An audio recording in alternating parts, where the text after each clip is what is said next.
we really did create a business completely from scratch. You had your day job, and then on top of that, you were creating a startup, which was the WNBL. Yeah. So in our Geelong United basketball side of the business and that community competition, that has over 11,000 players playing in it per week. Wow. So it's one of the largest regional basketball associations in Australia. Investing in a coach if you can, having great leaders around you, and being able to really get out of the day-to-day and think bigger as to kind of what's possible for you and the business. Getting out in the community, you learn so much by talking to people. And you're listening to Beyond Growth with Regan Fernando. Connie, welcome to the podcast. Welcome to Beyond Growth. Thank you for having me. It's really exciting to get you here and find a little bit about your non-linear sort of professional journey, but also just really dig into Geelong Venom. Just, you might have noticed, but I tend to ask the same question, which is like, what's your origin story? Tell us what got you here. So maybe just give us a bit of a rundown on your career and how that sort of took place. Absolutely. I was mentioning earlier that it was great to listen to the episode with Jeremy from the Chamber, and just some of the parallels in terms of having a bit of a odd and a non-linear career path. So I really like to start back at the start, and I think that is in school, really figuring out what career paths that you want to choose. So I'm originally from Melbourne, but I actually grew up in Castlemaine or Bendigo, so regional town. Yeah. And when it came to year 12, I really enjoyed law. I really enjoyed business management, and I really enjoyed health. Very different subjects, but it was kind of figuring out where I wanted to go from there. And I kind of always make this joke as well around why I chose to eventually come back to Melbourne and study international business. It's either I wanted to go and do really big things on an international scale, or I just really wanted to get out of a country town. I don't know which one it is. I ended up choosing international business. I moved to Melbourne to do that. But I think a really pivotal year for me was the gap year I had between year 12 and starting at university at RMIT in Melbourne. And I think similar to what you and Jeremy discussed is having a lot of different jobs. In that period, in the gap year, I worked in hospitality, I worked in retail. I really wanted to get a job that could set me up to then move to Melbourne. But that was a really difficult time, and the jobs really didn't land. And I think through that experience, I really learned that I really did want to go to uni. I really wanted to have a professional role. And that really drove me to then choose that path and study international business and marketing. That's awesome. So that's the early stages. Yeah. And then when I was in my third year, I was doing an internship.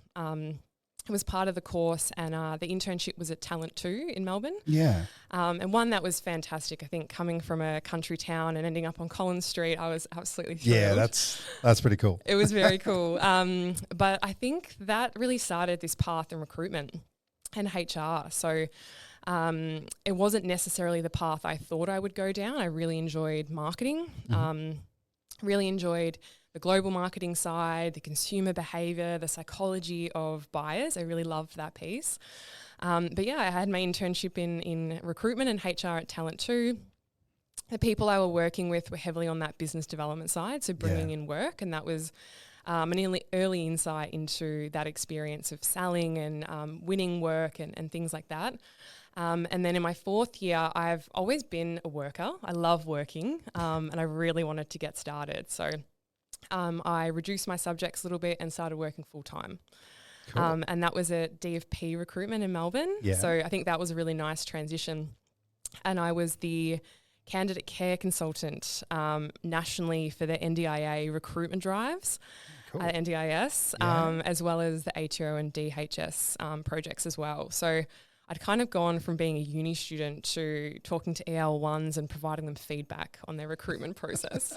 That's awesome. So it was daunting, but I think one theme that I do see within my career is just this component of jumping in the deep end. Yeah. And that was one of those experiences where I was not ready. I was, fresh and straight out of uni, but I kind of did it anyway. And I think it was such a great formative experience of how to talk to people, how to really communicate effectively, build relationships. And a little bit of an early insight as well into roles and how you recruit, and those lessons have come through all the way through my career, even today if you're speaking and hiring people today. So that was a great experience. But at that point, I had a really great boss, and she was in a business development role. So she brought in all these massive projects and contracts, and I thought that looked pretty cool. So I decided that I really wanted to be in a business development role, and I wanted to be in a sales role. Yep. And that wasn't necessarily available at that company. And at that time, I started to look around for other roles. I was like, I really want to get into that business development side. And a role came up at Interpro Recruitment. So tech recruitment, being a specialist in data science and AI really, really early on. Yeah, that's awesome. And that was fantastic. Like, I genuinely loved that component of it. So I started in that kind of B2B, working with clients, really understanding their needs in terms of tech recruitment, but also meeting with a lot of data scientists and a lot of people in AI and things like that, which was probably around like 2017 that I was there. Oh, wow. 2018. Okay, so like really early on. Yeah. So I think it was a really great opportunity. Even today, like, I still love tech, which will come out probably later in my story. But really love that sales component. But the thing that I realized there was I really wanted us as a business to join the community, our tech community. Yeah. So I started to go to events, probably similar to what you'd have at the chamber. So B2B networking events, and also started to run my own meetups. Oh, cool. So it feels a bit bizarre now, but I grew this little meetup group, which was, I think it was around IT and, you know, creating careers in that space. It grew to like 2,000-3,000 people who had registered and were coming to our events as well as me going to theirs. So I kind of thought, okay, I'm really enjoying this. It's really like marketing, and I'm on LinkedIn and I'm posting about the events and I'm running the events. I was like, I think I really like this kind of marketing space. I really love sales, but I really like the marketing side too. And during those events, I was taking these panel discussions, and there was a great speaker at one of them, which was the CEO of Visual Domain, which was a video production company, one of Australia's largest video production companies. And I found her very inspiring. So that was really kind of my next step. So I've started off kind of in recruitment, I've gone to sales, and then now I'm in media, and it's a sales manager type role. So I was selling video products into marketing managers and CMOs, and did all of that, which was really fun, to be honest. It was one of those things where I think each role I've got closer and closer to what I'm both good at and what I really enjoy. But I did that all through COVID, which anyone I was going to say, from a timeline point of view, that puts you right there. So what was that like? It was really tough, to be honest. It was working from home full time. Yep. And I think when you're in a sales role, which I know it's not always all on you, but you kind of felt like you were selling to keep people's roles, which was a lot of pressure, I think, at that time. I really, really enjoyed it. But I did get to the end of COVID, like most people do, or did, and I started to reassess what I really wanted to do. Yeah. Like, who do I want to be? Who do I want to spend time with? What am I good at? And what do I really enjoy? And one other part of my story is throughout that whole uni period and those early kind of years of my career, I've actually always been a personal trainer, Pilates instructor, group fitness trainer alongside my corporate roles. Wow, cool. Yeah, so busy. Busy, long hours, but it really gave me that balance between focusing on my career but also having an outlet that was fun and physical and really positive as well. So once I kind of, got to COVID and we'd come out the other side, I was like, I really want to do something with more meaning. And not that it wasn't meaningful, but in the community, something around health, fitness, wellness. I had a little bit of a career break in terms of figuring out what I wanted to do next. And then the job was advertised for Geelong United Basketball. They were looking for a sponsorship manager. So I applied for that role, and on the other side of my interview call was Mark Neild, our CEO, which I know you know. Yes. He had a fantastic vision as to where he wanted to take things, where he wanted to take the business. It was really exciting, and I was like, perfect, we're done, we're here. That's awesome. And obviously that's gone in such an amazing direction too. You know, we're going to talk about Geelong Venom a bit, but yeah, the fact that that sort of went from Geelong United basketball to then Geelong Venom, the WNBL, like that's just such a cool story. So yeah, really cool. Really looking forward to digging into that a little bit more as well. But I guess going through all that, I mean, it's funny, it just sort of resonates with me because you've sort of wanted to grow as a person over that time period, right? And then each role you took on, so just adds that level of knowledge and experience, which is really cool. But it makes you just such a rounded leader. And I know you sort of mentioned that you don't have to have a title to necessarily be a leader. That's something sort of resonates with you a bit, because I think a lot of people want the title before they want to be a leader, but I think you just need to represent or show that you can and be a leader, right? So I guess from that point of view, how's that leadership growth going over those periods of time for you? Yeah, I think I did have that belief really early on that, once you're in a leadership position, then you are a leader, and that is what makes you a leader. But I was really, really lucky my time at Visual Domain that we had an executive coach, and that certainly changed a lot for me. Yeah.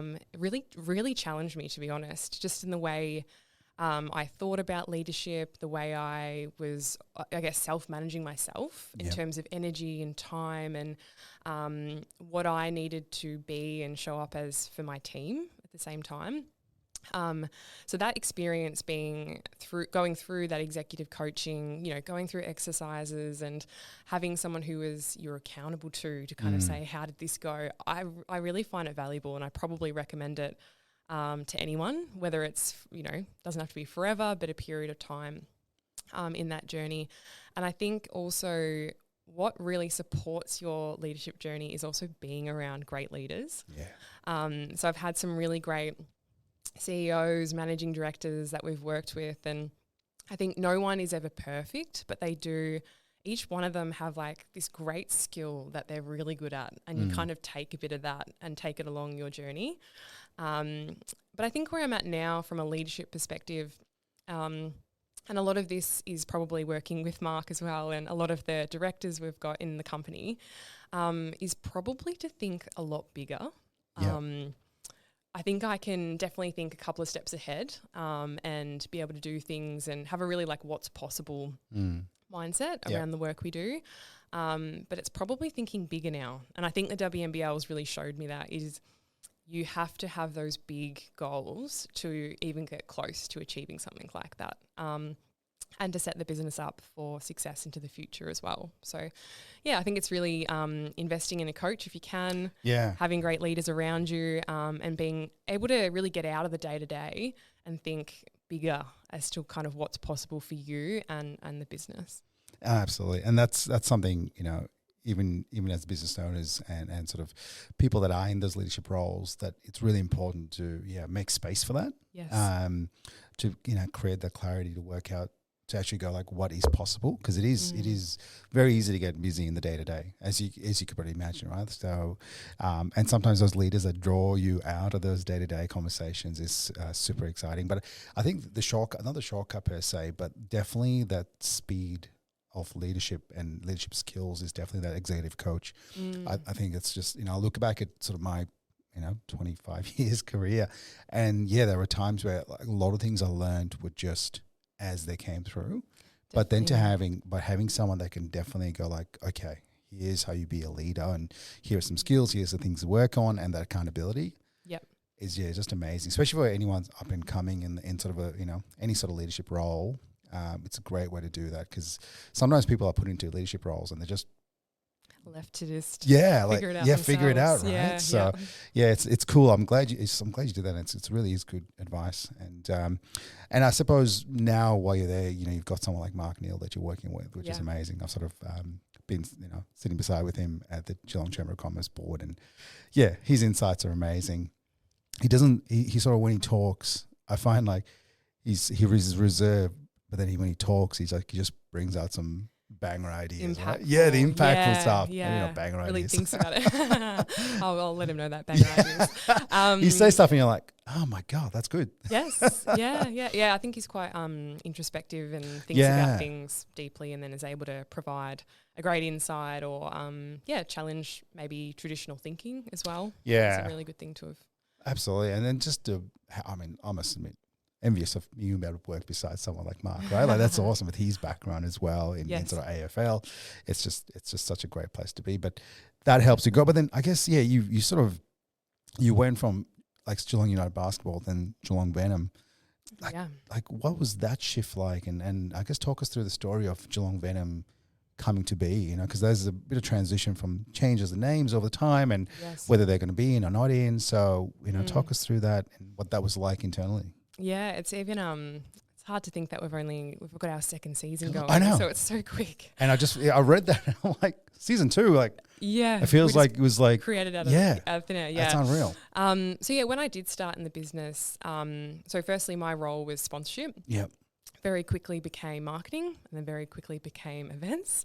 And then within that first couple of years in the business, we did notice that post-COVID, the female participation in basketball, so this is at a grassroots level, it actually hadn't bounced back. So it was relatively high before COVID, and it hadn't bounced back. So the community clubs came together as well as the board and wanted to do something about that. And that solution was entering the WNBL. Yeah. So looking out for a license, seeing what was out there. And then, it happened to be a point in time where the Boomers were actually looking to sell, the Melbourne Boomers, sell their license. Yeah. And it was kind of perfect timing that we were able to acquire that license and be able to bring the WNBL to Geelong. So just on the license side of things, so each club or each, I guess club has a license to be a part of the WNBL. Is that what you mean? Yeah, right. Yep. So you have to buy a license. So you have whether to buy it's a license. Okay. WNBL or NBL, it's a product license essentially. Wow. Okay. Yeah. Cool. Yeah. So we got that license. And I guess the bigger play as well with the WNBL is creating that sustainability for basketball in Geelong. And of course, it's part of new stadiums and facilities and crowds and entertainment, all those great things. So it was pretty multifaceted as the why behind it, but really female participation was at the heart of it. And then I think we got the license in May or June, and we had the team on the court in October. Wow. Pre-season was September. So I think it was not just the on-court operational side in terms of recruiting players and getting coaches and those things, but we really did create a business completely from scratch. And it is funny, like I love startups and entrepreneurship. I really consume a lot of content in that space, and that's what it felt like. Yeah. You had your day job, and then on top of that, you were creating a startup, which was the WNBL. That's awesome. So in terms of, I guess that coming back to growth and that jumping in the deep end, that was purely that. It was probably realizing not just myself and my team, but probably the whole business, that what we've been doing up until this point isn't always going to work to where you're going. So we're going to have to kind of step it up and elevate, and we've really wanted it to be its own product and really have its own identity. So that was the WNBL in the first season. It was called Geelong United WNBL. Okay. So we thought that was a full pathway essentially. So we kept the Geelong United name so that someone in under 8s in the community competition all the way up to WNBL was the same brand and the same, same purpose, which is to promote lifelong activity and keep the community active and healthy. But then the change came. So we thought we'd delivered the WNBL season. We thought we were in the clear or ready to go, and maybe gradually improve over the years to come. And then the WNBL was acquired by in a consortium of new owners, but essentially the NBL. Right. Okay. So it had completely new owners. And I guess their job, they purchased it from or acquired it from Basketball Australia. Okay. And then, their job was to really get in there and really take the WNBL to the same level that the NBL is. So that's brought lots of new challenges and opportunities. Another deep end. Another deep end to completely rebrand the team in, again, probably 2 months. That's awesome. So, pressure diamonds, all those great things. Yep. So then we, basically their model that the NBL have is the IP and the logos and the brand are actually owned by the league. Okay. So we wanted to retain Geelong United Yeah, and Geelong keep it United separate. basketball Absolutely. and create it separate. Yeah. And we did go through this really robust process of getting people to submit names, and we did a workshop and we had the players in there, and then we refined them. But, the trickiest thing with rebranding is actually the IP. And there's a lot of names, sporting names out there that are already taken. Yeah. That was our biggest challenge. That's what I was going to ask. Well, Venom's an interesting name, but I guess, talk us through that. Yeah, so we probably had 100 names that were in the mix. And then we were able to kind of get it down to maybe 20, and then there was probably 8. I feel like we really fleshed out into brand concepts to see what they looked and felt like. Because it's not like you can go pick a name, right? You have to see what it's going to look like across multiple different assets as well, yes, right? Yeah. And that was probably a great learning for everyone. Yeah. Is a name on its own is nothing really until you build a story and a visual and a narrative around it. Which was, to be honest, it's a really fun part of my role. I really love that brand piece. It's fun. I enjoy that too. Yeah, it was really, really good. And then we did put it to a fan vote. But at the end, when it came to Venom, we did go into the data on the fan vote. Okay. And what we found is, so our key audience really is, it's families, it's young people, it's youth. They're the ones who are coming up through the pathway and most engaged on the game days. And we noticed that the name that they were most voting for, commenting, resharing was Venom. Yeah, okay. Because it was bold and it was strong and it was bright green, which is very modern as well. Yeah. So we chose Venom. That's awesome. And I think it's a great name because it's one of those names you kind of it doesn't have any other connection. I can't think of anything else that comes up for that, which is really, really cool, Yeah. And I guess from there, did you share it with the team and what did the team think about it? Because I guess, were they part of the journey? The players? Yeah, the players. Yeah, sorry. the players were involved in the early stages, definitely with that name generation piece. And then we did put it out to them in terms of the name that we've chosen and what the brand would look like. Yep. And we actually did get some feedback from the players around the actual visuals, and we made some changes and iterations before we fully launched it. But it was really funny. I remember we had Shyla Hill, she's one of our new players this season, come in to do some content when she was first signed. Yeah. And we basically told the name, and she loved it. She's really energetic and she's generally a very positive person, but she felt like it was strong, which is what the team really wanted to be. And she had some fun with it. Like, I know, I'm sure the owners didn't always like this connection, but the players had a lot of fun with the dodgeball analogy with the snake.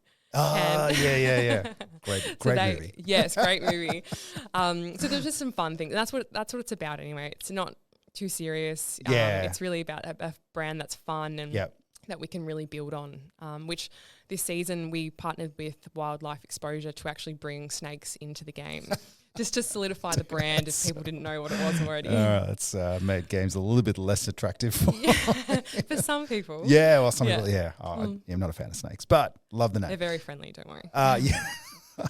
That's the thing. I was always, real sidebar here, but I always see people just handle snakes, and I'm just that's just the biggest fear I have. Really? Scales and claws, my two things. Okay. Yeah. We could do some exposure therapy at the game if you're interested.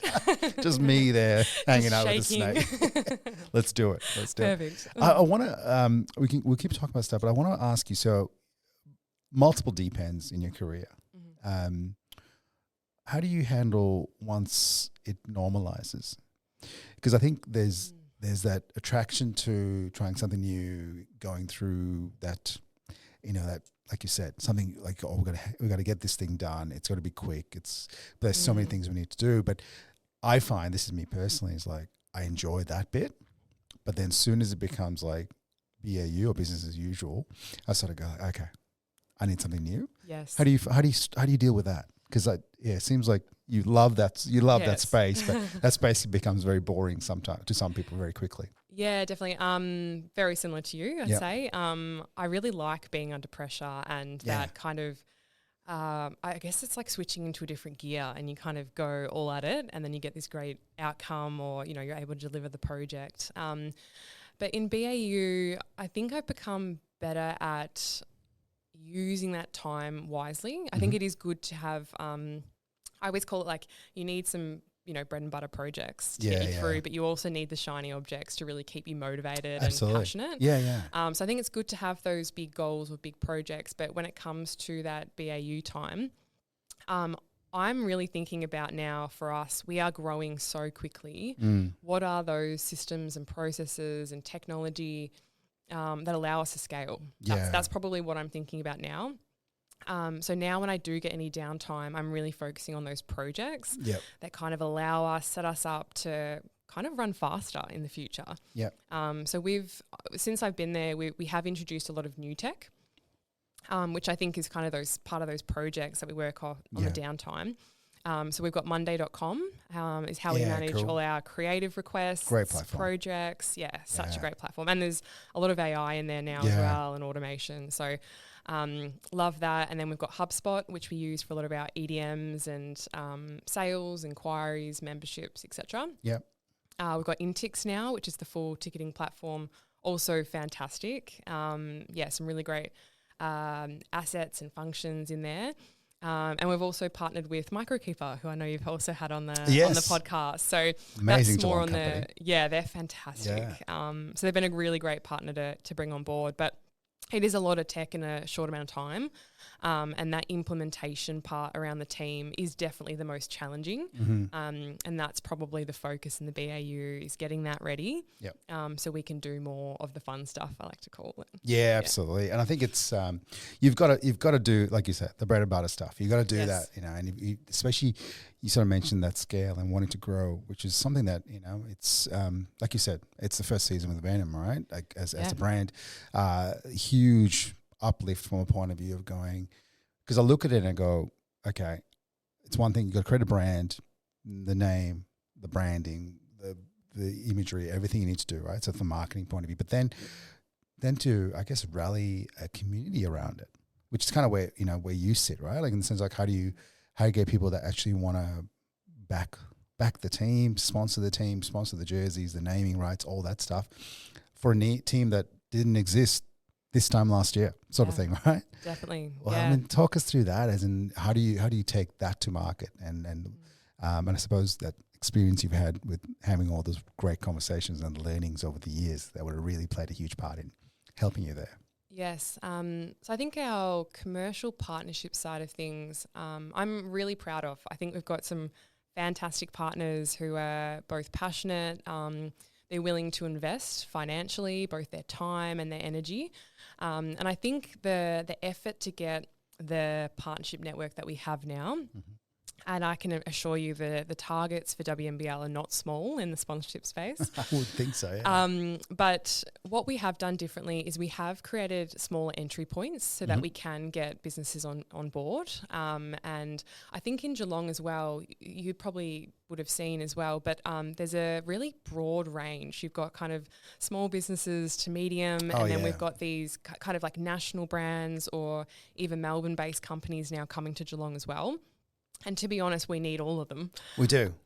As part of our partnership group and sponsorship group.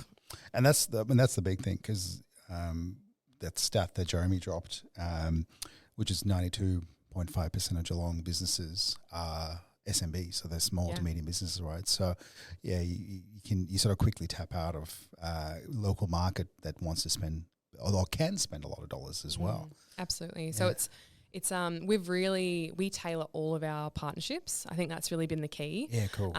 We do have a couple of set packages, but most of probably 90% of our partnerships is a component that's tailored to them. So I really wanted our partners to have packages that were different and everything in there that they wanted and needed, and nothing that they didn't. So I think sometimes in sponsorship packages, it's like we'll get you signage on the side of the oval, and we'll get you, the uniform branding. But if that's not valuable to you, it's not really going to give you that return on investment. Yeah.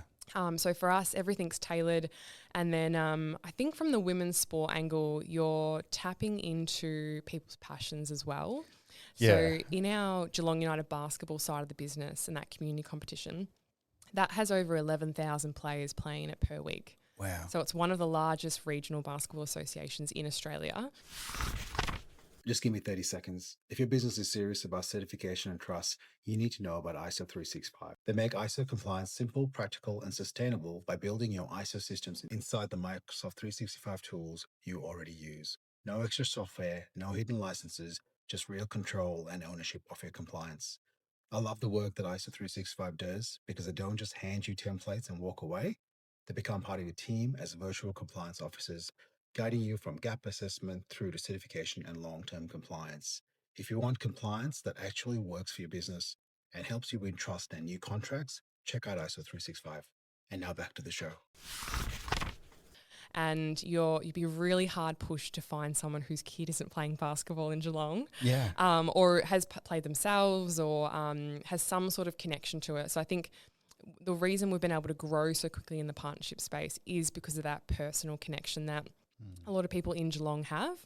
And then the other angle that we talk to now, especially since the league's growing with the new owners, is the return on investment. So for women's sport, partnership, sponsorship is actually a 7 times return over male sports. So there is some really hard data now to show that it does make commercial sense. And also that positive association around women's sport is also there as well. So it's really both the emotion, the passion, the association, but also now that commercial return. And that's really what's helped grow that partnership group. But I always say kind of to the team as well is every business that we get on board, they've got 100, 200, 300, 1,000 employees that see the partnership, they get invited to the game. So it's not just a business perspective in the partnership side, but they also create new fans, even to be there on game day or become members at the same time. Absolutely. And I think that's the beauty of when a company in Geelong gets behind it, they sort of promote it internally as well, right? So all of a sudden you get those fans, which is amazing. And it has been, I must admit, so I used to follow AFL really heavily before we had kids. As soon as we had kids. When you had more time. Yeah, we had more time. It's a little bit less time to watch sports. But, I mean, you are competing against a very big team in the town as well.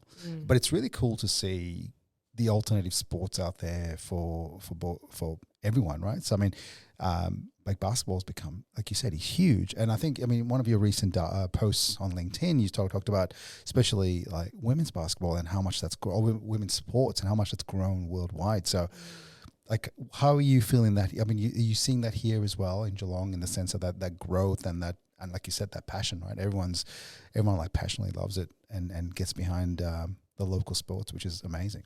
Yeah, definitely. I think from a global perspective, women's sports is definitely on the rise. I think it's gone from a couple of $100 million industry to $1 billion industry, which is on track for this year. So it's really on the rise. And like you said, I don't think it's about just one sport. It's about multi-sports that are all growing.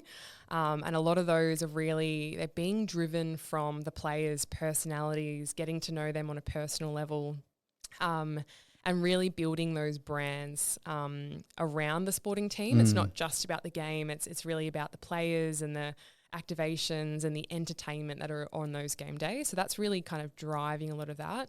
In Geelong, definitely. So this season, our crowds, I wouldn't say maybe doubled, but we are getting close to sellouts at most games. We've had a few tough games on Tuesday nights or a Friday night, but most of the games now, we're up into that kind of 1,200, 1,300 with a sellout kind of being closer to 1,500. Nice. So the crowds are definitely growing. And then at the grassroots level, that's continuing to grow in Geelong. So like I mentioned, the 11,000 players playing per week, that still grows by 10 to 20% each season, depending on the time of year. So the participation is not slowing down. And I think that's directly connected to the fandom as well, with following your favourite team or following around your favourite player. And look, I've got a daughter myself, and so it's really cool to see that they see a path, in sport, all the way from like you said, that grassroots level, but be able to go like I could potentially play for Venom, right? Like that's and just around the corner from your house. I know. It's and that's just amazing to see, and something that obviously I go back to when I was growing up in the 90s, and it was very much just boys sports, men's sports, right? And it's just really cool to see that growth. And from a stats point of view, I think it was just it's 1.88 billion was what you posted. 1.8 billion. Yeah, we're pushing 2 billion. That's unreal. It's insane. You Yeah. know? And basketball is leading it. 44%. Yeah. Right? That's huge. So great thing to get behind in Geelong. But I think, talk us through the experience, the basketball experience, or the match day experience, or game day experience rather, not match day. Yeah. Because I mean, I used to sponsor. I was a short sponsor for the men's team back when Geelong had a basketball team, and that was those game days, you know, were really fun and exciting and things like that. So talk us through what it's like. I mean, obviously we talk about bringing snakes in, which I'm not too too fond of, but yeah, like what can people experience when they come to the game, and I suppose from that partner level, but also just from just the mum and dads coming in with their kids. Yeah, I think our game day is quite different, and I think even now that our teams are travelling around across the different states to watch the other teams, there's something very unique about what we do in Geelong. I think in the arena, the first point is that it is very intimate. So whilst we'd love a show court and a larger stadium eventually, it is a great atmosphere in there. But we like to kind of say, you know, the game day starts kind of at the door when you're coming in, and it kind of finishes there as well. So we like to create an environment that is more than the game, really family focused. So generally we'll have some sort of activation in the foyer. So we have face painting at every single game, and she is just busy the entire time doing like snakes and venom and all those things. Yeah. And then we've got the snakes that we've brought in as well. But they've also mixed it up with crocodiles, and I think I met a possum last week as well, which was a bit cuter. I can do a possum, Yeah, it was quite cute. So we have them in there as well. And then we've got like arcade games, and we'll also do a lot of game day themes. So, for example, this Saturday coming, which is December 13th, we've got Christmas Round. So Christmas Round, we'll have Santa, decorations, gifts, and just to really enhance that experience. So the kids, they really go crazy the whole game from when they walk in to when they're on the way out. So it's definitely a very family-friendly environment. And then on the court as well, we've got a great MC who really brings the crowd up, entertains them. You need that, don't you? Yeah.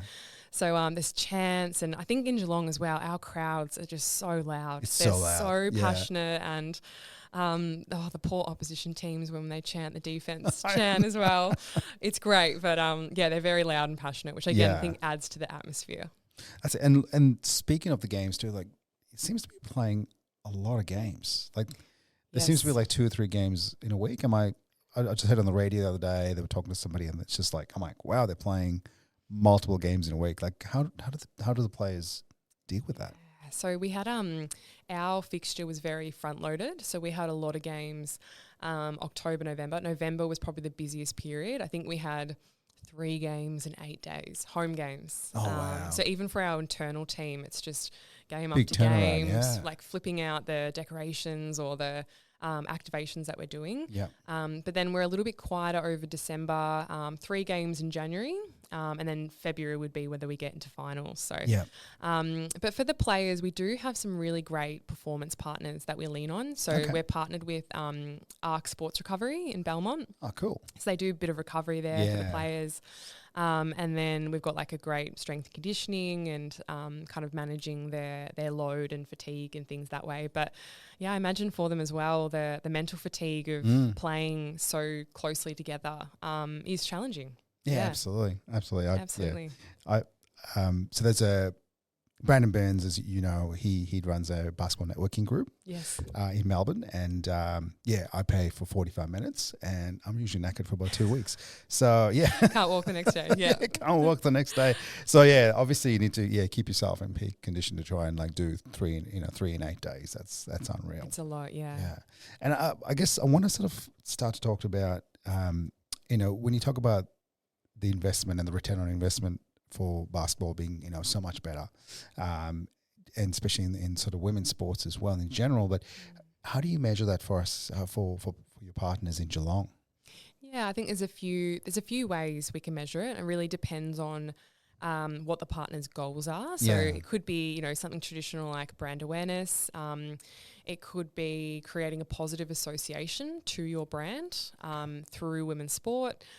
Or it could be something really kind of hard and fast, like a conversion or number of sales or things like that. So it's very different for each partner. And I guess from a brand awareness perspective, things you might expect in terms of the return on investment is potentially more visits to your website, or it could be through the recall. So if you are speaking to someone knows who the brand is. I saw your sign, or you did a great activation at the game day, or something along those lines. It's harder to measure, but you can definitely have a look at your activity on your digital channels, because people will be more interested based on that. Those branding pieces. Whereas if it's conversion, we can do a lot of things in our content that are trackable. So whether it's like embedding a link or tracking codes or things like that, we can really showcase. But we also do a lot of reporting post-season on things like socials. And we've recently invested in Essentia media reporting. Okay. So we can actually track. That's actually probably a good point, is we actually can track a lot of that brand awareness now. Because Essentia reporting even picks up a logo on a T-shirt or an image. Okay. And uses that as a data point to show that, for example, your brand was seen by 23 million people across Australia across the Geelong Venom WNBL season. So there's some great hard data like that now that we can share with our partners. Yeah, I suppose that's like best on all the different social platforms, as well as the actual WNBL's platforms as well, right? As well, yeah. And broadcast. So this year, the league signed free to air, which is massive. Awesome. So I'm just following up for some more data to see how it's tracking so far. Yeah. But I imagine the viewership, I think it was something like 2 or 3 million last season. It would have to be more than double, I think, for this season. Not just the growth and the attention and the new fans that are there, but I think being on free to air, you're just reaching more people now.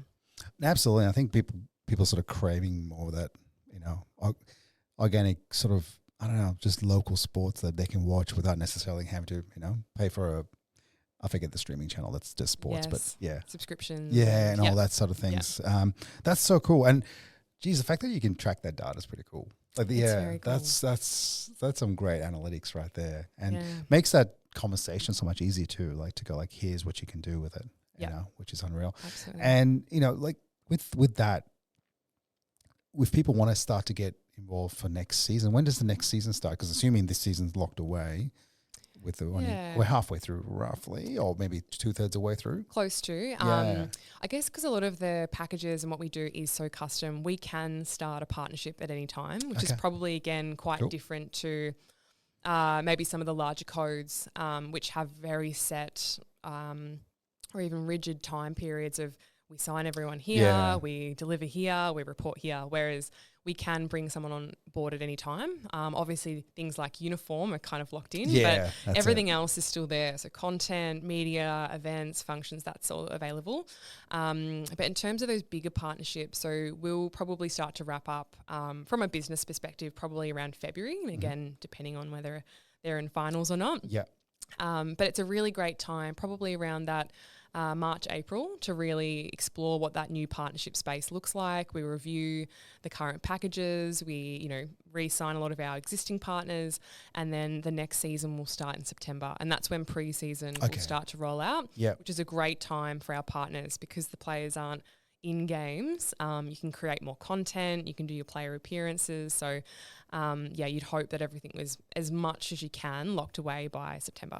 Absolutely. And obviously, and they'll be post to the first season too, right, as Venom too. So it's kind of that we've gone through that first thing. It's only going to get better, which is unreal. Absolutely. I've rebranded our proposal decks probably 3 times with the new branding. So I'm hoping no more name changes from here and we can roll in and just start to grow and make those adjustments. So again, there's better return, better value for our partners and really build from here. And with your own work, the work that you do, how important is, you utilize your socials like your LinkedIn, obviously to share the story, share the knowledge. How valuable is that in that space of actually showing that data? Because I think a lot of people may not lean into sharing things on LinkedIn as much, but while you're in that space, how How valuable is that for you? Because you post some good data, good stories, good updates and things like that. Thank you. Yeah. I actually have been on LinkedIn a long time. So as I mentioned earlier, being in Interpro and in tech recruitment. So that's when I started posting. Yeah. And I just had this theory is like, how can someone work with you if they don't know what you're doing? Yeah. And I've always, since then, sometimes like we'll post twice a week. Other times it's maybe once every couple of weeks, depending on what's going on. But I think it's really about bringing people in on the journey. And also creating that familiarity is if you are at an event, someone does feel like they already know you, and it allows you to be a lot more approachable. So I think it's critical if you're a leader, figuring out a way to do a post a week or every 2 weeks, just to start that engagement and really showcase to people what you're about. And I think you can do that on your professional side, so talking about your career and your journey, or it can be as simple as just telling people what you're up to in your work. So having an event or being really outcome focused of things that you've achieved. And I think it's not just about celebrating what you're doing, but you are really indirectly celebrating what the whole team and the business is doing. Absolutely. It's that social proof, isn't it, in that sense? Yep. Especially when even I look at it outside of basketball and that sort of promotion side of things. But if you're having any conversation from a sales point of view or any sort of business relationship conversation, some people do venture out and go like, okay, let me just double check. I do that all the time. Like, Sure. So just getting random emails that pop into my mailbox. I go, oh, let me just see if this person's real on LinkedIn. Yep. So those cold emails, which we shouldn't be sending, sometimes you can sort of disconnect. You can sort of connect the dots and go, okay, cool, they're doing It's stuff. a real person. Yeah. Yeah, absolutely.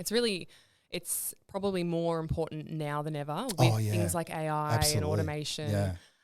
You want to make, I nearly just want to put a few mistakes in my LinkedIn post nowadays just to do make the sure same. it's Yeah. not AI. I know. But that's kind of where it's at now is like, I think AI, like ChatGPT or Copilot, like they're fantastic. Like automate the processes that, maybe a lower value or, to help you form or structure, a post, for example. Yep.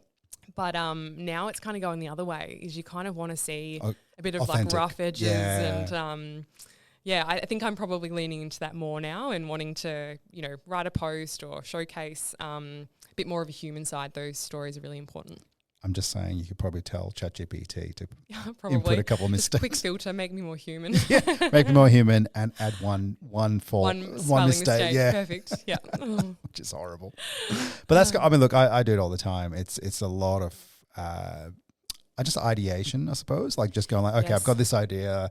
I'm thinking about this post. I'm just doing this just yesterday. And it just helps you sort of just fast track. But my concern for myself, and I suppose this is everyone, is that critical thinking piece, we don't use it as much. Yes. But I mean, in my work, I do a fair bit of that in working with leadership teams and wanting to having those conversations. There's a lot of that thinking. So I feel like I do it, but at the same time, there's a little bit of times where I'm like, I just want an email that gives me a couple of things. Do it for me. And then basically I'll just tweak it. I think the key is to tweak it. It definitely is. Yeah. And to review it and remove the big dashes. There's a few key The M dashes, tips. yes. Yeah. But I agree with you. I was having this conversation this week actually is when things are so fast paced. So sport it's not a 9 to 5. You're not Monday to Friday, like your weekends, late nights, strange hours. How do you block out some time for that deep thinking and to really critically evaluate something or reflect? And I actually found it really enjoyable preparing for this podcast because I did actually get to think a bit more deeply into, what have I done? Where are we going? And what am I thinking about when it comes to leadership? So I think after having a few discussions this week, is I probably do want to start blocking out some more time to do that deep thinking. Whether it's, where do I want to go and what skills do I want to kind of acquire or in the business, like what are we doing and is there things we need to adjust or start planning for? So I think that's now where we're at is you nearly need to block out that time to do that deeper thinking. You do, and it's something we recommend actually. So one of the things that we recommend to our leadership teams or when I work with leadership teams, I do this myself as well, is we call it a clarity break. Just block it out on your calendar, whether that's once a week, once a fortnight, where you just take a break when it's either you walk and you take notes on your phone, or you try and stay away from tech if you can, but just you, pen and paper, Yeah, I like and it. then just let it go. So my clarity bake on the clarity bake. 'Cause you're probably hungry. Yeah, I just need a cake. But no, I had it on the weekend. So I hate gardening, but when I've got a block that I have to mow that just annoys me. But it's like it's 2 to 3 hours of mowing. So it's about 5Ks of mowing basically. Wow. But yeah, pop a book on for the first half, and if you haven't read this book, it's called Time is a Tool. Ooh, I Have a haven't listen read to that it. one. Yeah, it's from this, I think scaling.com or scale.com. Yep. There's a couple of, but anyway, I forget his name and I apologize, but amazing book. And so basically first half, I listened to the book again. So I just started it again. And then second half was just music and then just reflecting while mowing the lawn. How So good. it was, and it was just one of those moments where I'm like, okay, cool. The body's hurting, but the brain's active. Yep. And it's just, so just kind of moments is really, really important. And you can't have really anything in your hands. Like, you haven't got your phone. You kind Nothing. of have to It's literally keep mowing and keep go mowing. with it. Yeah. Yeah. So it's just a lot of like reflecting on like it's December now, right? So okay, reflecting on the year. What am I going to do in 2026? Yep. And time is a tool is just amazing. Sort of to just speed your action. I think for me, it's just like, okay, what am I going to do if I'm going to make this happen sooner? Speed and So they talk about, if you give somebody 10 years, if you give yourself 10 years to do something, it'll take 10 years. But if you say, okay, I want to achieve that in 3 years, what are you going to do today so you can achieve it in 3 years? Yep. And it's amazing. It's an amazing mindset it's shift. a great book. Yeah. Oh, it's good. It's not even a book. It's just audio book. Yep. And they do it like a bit like a podcast. It's like a recorded podcast, if anything. Yeah. But really cool. I just completely shifted my mind and stuff. But you can do it anywhere. But from a clarity break point of view, just block it out. Absolutely. It's really, really important. Yeah.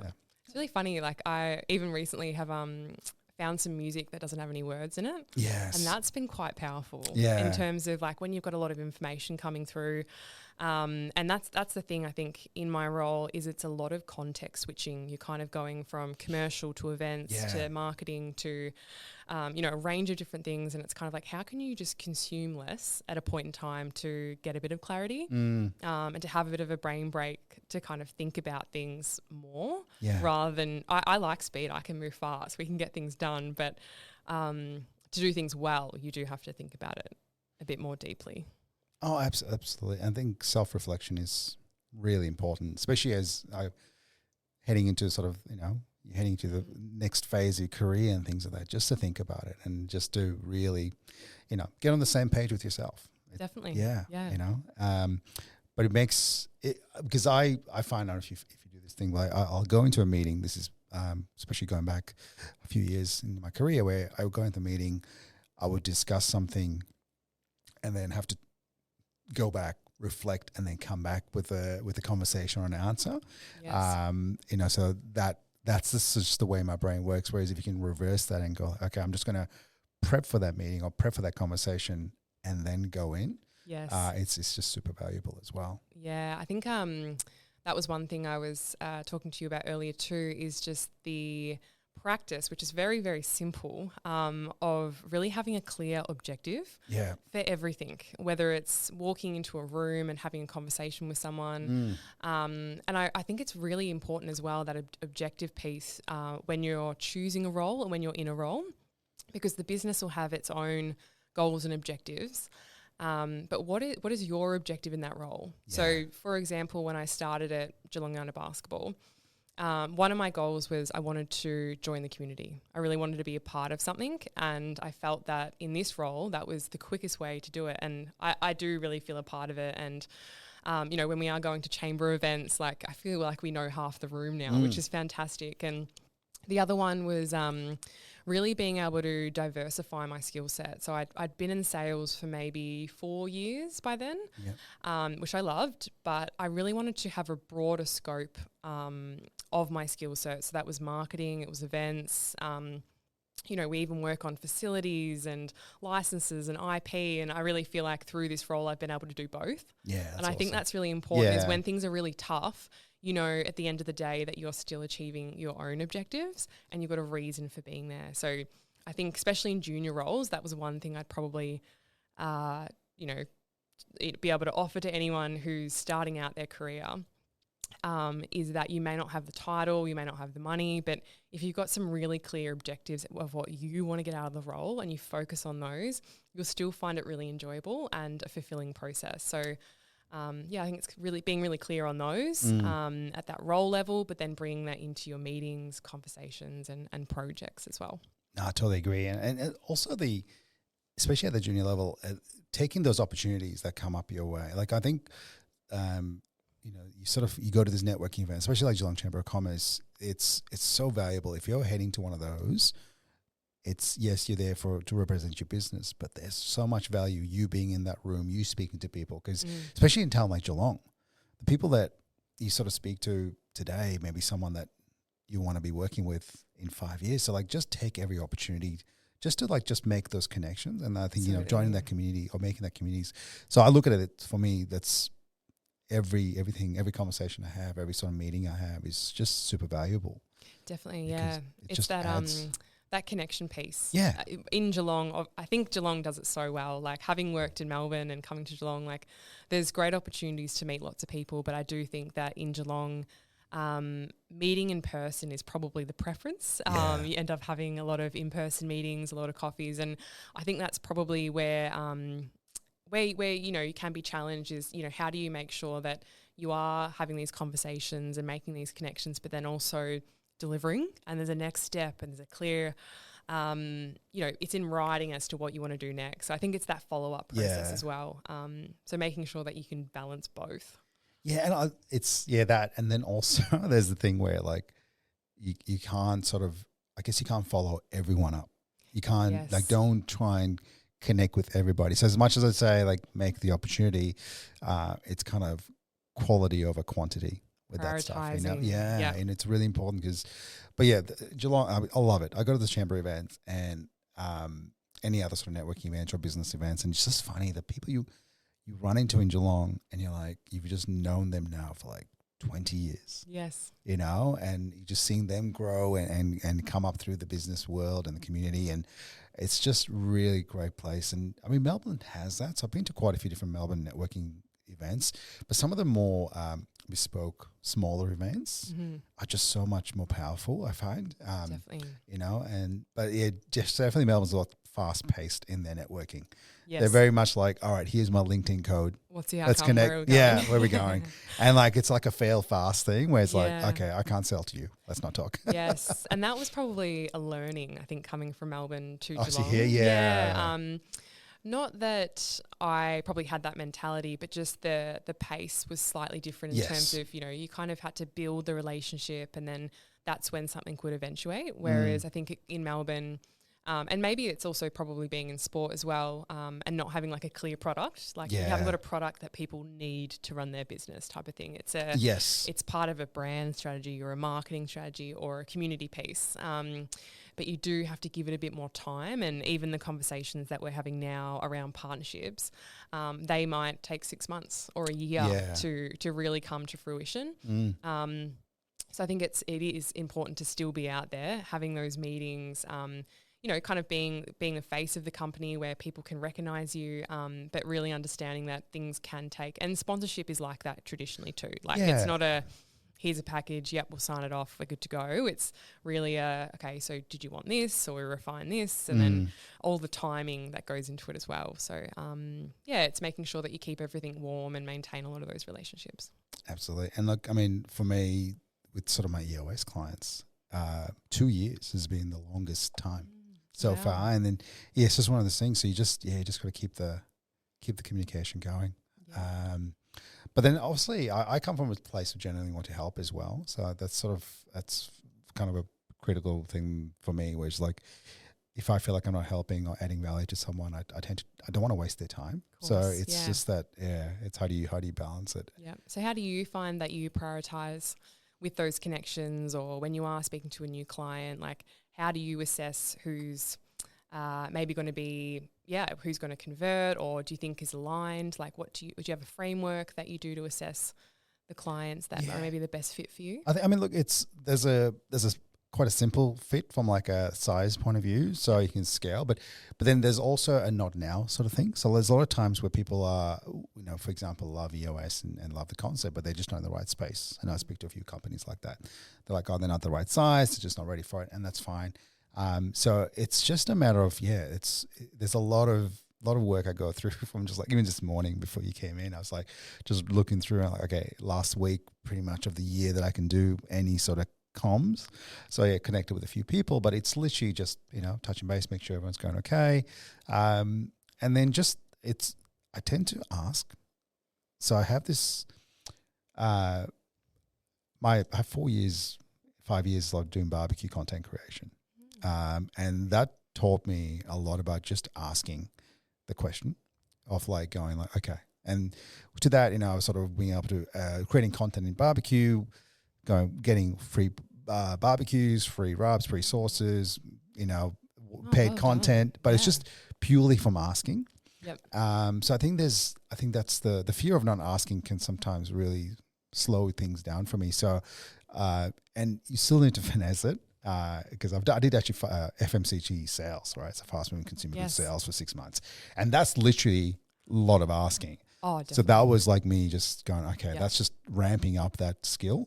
So I need to like marry the two. Well, not marry the two up, but balance it. Going like, okay, well, I can't go that hard where you go like, do you want to put this stuff on your shelf? That's a very different sort of conversation. Yep. But I do a lot of bit of like, is this something you're interested in? Yes. Just, and if you're not, that's fine. Just checking in. Yep. And that makes a big difference because then the ones that say, yep, yeah, love it, not now, or yeah, sounds interesting, let's have coffee. Yep. You sort of know where they're at.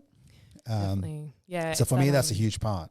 That sales experience though is invaluable, isn't it? In terms of the, like I did a lot of cold calling and recruitment. So I think that experience really, awesome. Really in terms of rejection and getting used to that piece and asking the question and being redirecting, I think it's so valuable. And not being afraid to ask for their business as well, because that's where you get the objections and that's when you can work through it. So, it's that really early on sales experience. I think that really helps you now today to then have those conversations and build from there. I work with a sales team, and I sort of said like, you got to get to the no, like as quick as you can. So this is in the FMCG role because things can just roll for years, months and months, right? But you just it's a not now or it's a no, but then the art's in the follow up. Yes. Like just if you're going to say you're going to call next week on a Monday at whatever time, hit it. Or if you're going to call next month, first week of Jan, do it. And I think that's where I think that's kind of where when I was in that sales role, it was literally just hitting them and going like, yep, cool, I'll call you next week. Yep, cool. And it's almost like you get to the stage where like they're like, okay, cool. I see you said you're going to call. I said I'll give you an answer. Yes, because I want you to stop calling. Or I'm going to say no. And then the worst thing in the sales role is not getting an answer. Yes, I find like where you just I'm fine with a no. Either way, just say no, not right now, because you're not. Yeah, I think some people feel like they're rejecting you, but you're not really. No, like I think it's just that it's not for you, or it's not the right time, or you've chosen another product. Correct. Just do it. Yes, and it is feedback as well. Like it is great. Yeah. Getting a no and then really being able to ask why, because, for example, maybe the package is too high or what you've got in there doesn't really relate to them or it's not applicable. And it's really interesting now actually kind of going back to your question about our commercial partnership, so what kind of brings people in. This season for WMBL, I completely changed my approach in the way that we put together our proposals. Yeah. And it was a small tweak in that at the front of the proposals, I make it all about the prospect partner. So I've got their branding, their logo. I use a kind of what we know about you. So it's always being on the call, asking them questions, and really understanding like what their key objectives are. So it might be that community connection piece, might be the B2B market and our partners, or it might be B2C. So being really specific with what that is. Yep. And then being able to tailor a package which uses their language. So it does take a lot more time. And I even had a look the other day, and I think one proposal like took me like an hour or just over an hour, which is a long time to do. Yeah. But I use it as more of a creative pitch, and I make it more about them and then tailor the package. So it does take more time, but I found in terms of that, getting on the call to have that follow-up call to go, what did you think? What was the feedback? The biggest compliment for me is to go, you really understood our brand, Yeah, or you that's really awesome. understood Yeah. what we were looking for, and we really like it. And I had one of those yesterday, and they were like, oh, it's probably more of a next year because we're building X or we're doing Y. Yeah. But yeah, I really feel like you really understood it. And I don't know where you got the tagline from. I think we use it, but you've got the tagline in there for the partnership concept. I was like, just really listened. Yeah. So I think it's really about being as tailored and specific as you can. Oh, those absolutely. partners. And those little 1%ers, people remember. Definitely. And then when you go back next year, they just you're in the right mindset with them, right? Like Yes. they're kind of going, okay, yep. Connie gets us. We sort of know what we're going to be working with, know? So that's awesome. That's awesome. And it's just, and you got to, like speak their language, and that makes a massive difference. And that's something I found as well in the sales roles. Like, butchers speak very differently to retail stores, and different sort of things they want to hear and value. Yes, well. definitely. Yeah.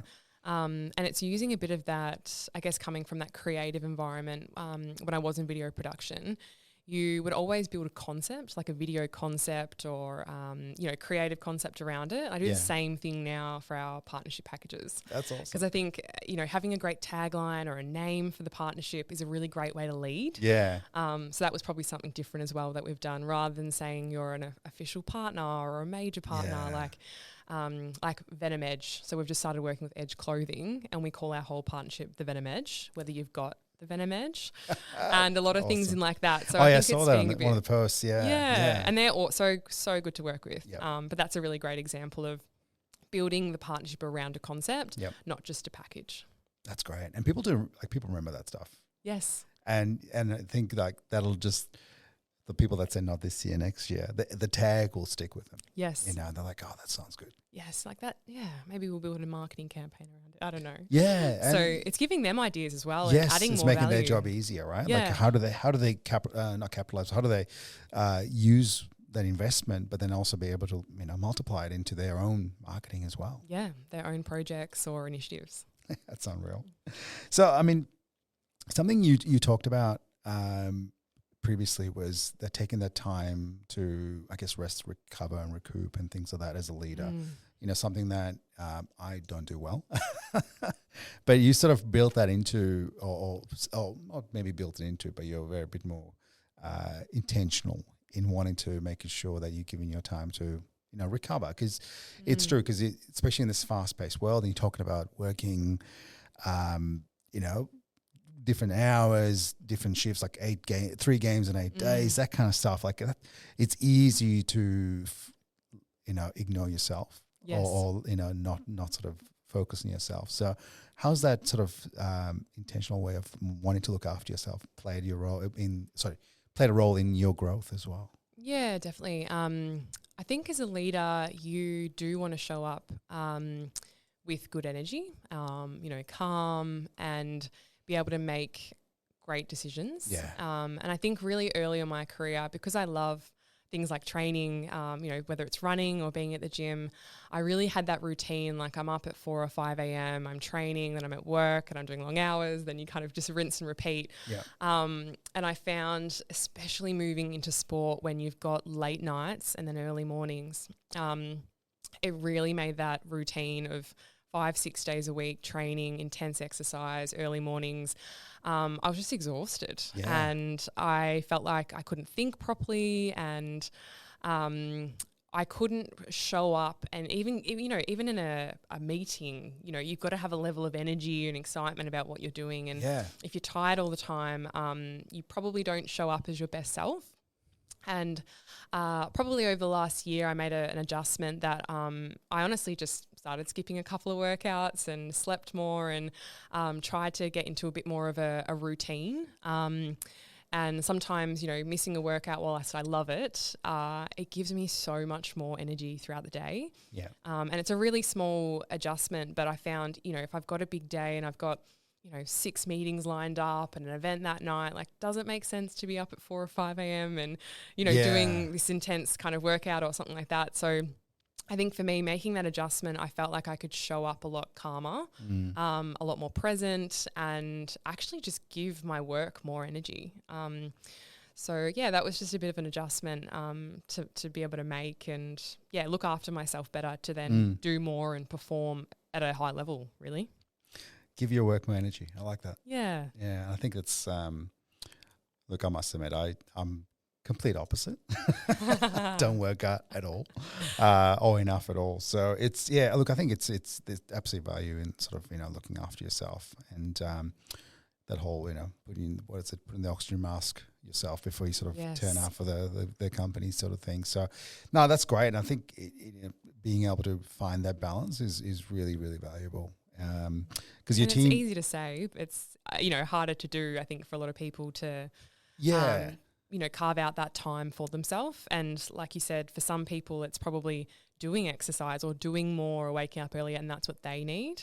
But for other people, I do everything really at 100%. So I had to pick something that I had to reduce slightly to then give more to another area of my life. No, absolutely. And I can't do wake up in the mornings. I used to go big long rides back in the day, getting up at 5:30 and then riding 100 Ks or whatever, and then being back home by 8 o'clock, 9 o'clock, and just back getting to work. And that was I did used to love it. It's nice the early mornings, isn't it, where it's quiet and especially no on the one road. else is around. But I must admit, kids change that. Harder to. Kids absolutely change the wake up. Yeah. And that's just, it's life. But it's that's reality. Yeah. Oh, it is. It is. And so kind of, 2025 is about to end. This may not air till early 2026, but what do you have planned for 2026 yourself? Yeah, I think for 2026, it'll be a real mix, as we talked about earlier, of that BAU. I think there will be a few periods where we will need to think about what are those systems and processes and foundations that we have set up to then go to this next level. I think for us, we're a very ambitious team, and moving into 2026, we do have the WNBL team, but there is plenty more in the works, Awesome. and quite a few kind of other business ventures. So I do know I have to psych myself up to go again in 2026. But yeah, I think on a personal level, professional level, I would like to lean probably more into my own professional development in the leadership space. Both kind of planning for the future and what we're doing there, but really refining that people management side as well. I think that's challenging for everyone in any business, but hiring the right people, developing the right people, and getting a really strong team behind us. No, that's awesome. And I think it's funny. Realistically, it's just another week. Jan 1 is just, but it's a nice the ability to just to reflect and then sort of reset. It's pretty much psychological, just a reflection, reset, right? Definitely. Really, really important. And I guess, heading into that space and reflecting back on what you did, what you've done, or your sort of career, advice for someone sort of, in that space of hearing what you're saying and going like, oh, I would love to sort of, make my way through professionally in different sort of directions. But, what tips would you give a business or someone that wants to get into, into the basketball space or any sort of community space? Yeah, of course. Probably 2 things that I would recommend. So I think those big leaps that we talked about earlier and that kind of jumping in the deep end. I guess you could say that I had a slight career change going from kind of media to sport. And I think if it's something that's really meaningful for you to make that leap and to make that jump, if that's what you're looking to do in 2026. And yeah, I think the other one, like I mentioned earlier too, is getting out in the community. You learn so much by talking to people and going to events and just being a part of it. And I think if you are unsure as to what you want to do and where you want your career to go, the best thing to do is to just get out there. The more information you can kind of get in, the more you've got to work with and to figure out what that looks like. So I'd get out there networking, and if there is any opportunities to jump in the deep end and do something different or a little bit scary, then I definitely recommend doing it. Absolutely. I think the more we can try different things, especially with what's happening in the AI space as well, the more we can, like, I guess, be more transferable, like learn more skills and more transferable skills is just so valuable in anyone's career as well. Yeah, and I think probably similar to my career is you may not feel like your next step is in the direction that you would like to go. So for example, early on with international business and studying marketing, I really thought I would be in a marketing role, and I kind of had this sidestep to recruitment and HR and then media and now sport, and I've kind of ended up where I thought I'd be now. But all those skills really have prepared me to where I am now. And I think that's a really important lesson for anyone kind of starting out or looking to change their career is everything is transferable. It's making sure that you're clear on what your objectives are for your goals and your next role, and wherever you are, making the best out of that situation as well. Absolutely. I mean, I started my career looking into becoming a chef. That was where I started in my teens, and then got into IT, and I thought, yep, this is it. I'm going to be doing IT, and so I ran my own business and then worked for another business and got sort of burnt out with IT, and here I am doing something else as well. So yeah, it absolutely, everything changes. And I think it's just the old sort of career mindset of like, doing something for life has definitely changed. Definitely, yeah. So, and some people still obviously do that, and that's fine as well. But yeah, there's so much opportunity out there, which is unreal. Yes, and this concept now of they call it portfolio careers, where you are doing a few different things. Yeah.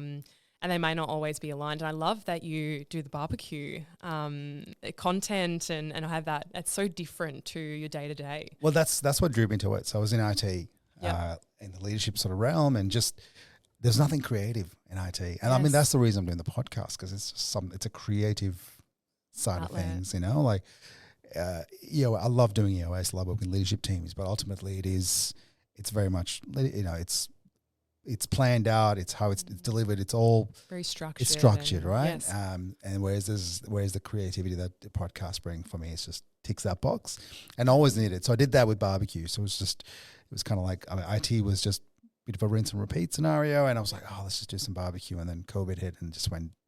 Had all the time in the world. Yes, yeah, and then that took me on stage at Meat Stock, which is a barbecue festival that goes around Australia, just doing interviews but all that time hosting podcasts there back then and doing the on stage stuff, all that's set me up for what I'm doing now. Absolutely. Because when I was transitioning between that and sort of going into a different direction, I was like, oh, did I just waste all that time? You sort of, and I think you sort of tend to do that, but it's amazing how much you go like, oh, okay, all those skills are just, I've got them now. Like to be able to talk on stage, I've had that experience at a very low risk point. Like it's a barbecue festival. Most people are drunk. Yeah. They just think you look great and you're doing all the great things. So they don't care. Yeah. But even just like teaching people to cook like on stage. Yes. Like that is what a great experience. Yeah. Like it was just this is how I do pork ribs, and just presenting it, and then go, sending the test out, and engaging people. Yeah, and like that is like that's so far from IT. Yeah, so far from IT, but then so far from like EOS, and but that skill is just It's really funny you say that. So like I mentioned, I have kind of had this fitness career alongside my corporate career, and I still do teach a little bit of Pilates at Upstate Studios, and I've actually been teaching there for 4 or 5 years. I, teach 30, 40, 50 people in a whole room, and you have to engage them, and you're on a microphone, and you have to be articulate, and you have to lead this whole group through this 45 minutes class. So I do find that experience, even just being on the microphone, being public, now, being on podcast, or sometimes jumping in and emceeing events, even just presenting to a partner in a pitch or a presentation, that is so valuable to feel comfortable talking and presenting and kind of putting yourself out there at the same time. Yeah, absolutely. And I think that's the thing that people need to reflect on as well. Like, it's just all those steps along the way. Because always looking like, I wish I I wish I'd jumped into the US sooner. Was my Yes. thing. Was like, because it's something I've been thinking about doing for 5 years, right? So it's just been in the back burner for me. I'm like, that'd be great to do. But on reflection, I'm like, I'm glad I did those things. I'm glad I spent 6 months in sales. Yep. Because that taught me rejection like nothing else has. And now for your business, you can now sell it. I can, it's just like, okay, cool. I get it. And So valuable. And even, like you said, with the barbecue, creating your own content, building your own personal brand, which is really similar to probably what you're doing on LinkedIn and around the business. Oh, absolutely. It's Even with the podcast where it's like, all right, cool. Just going out, cool. I'm just going to bang out. I've got to stop using that. That's my phrase at the moment. But creating the artwork for this podcast and then registering all the socials. Yeah. Oh, nice. Oh, it's just a Canva job, like nothing special, right? The templates these days. Yeah, just put a few things together and just added a few colors. So Brilliant. it was okay, cool, and how important that maintaining brand across multiple platforms, then registering all the platforms.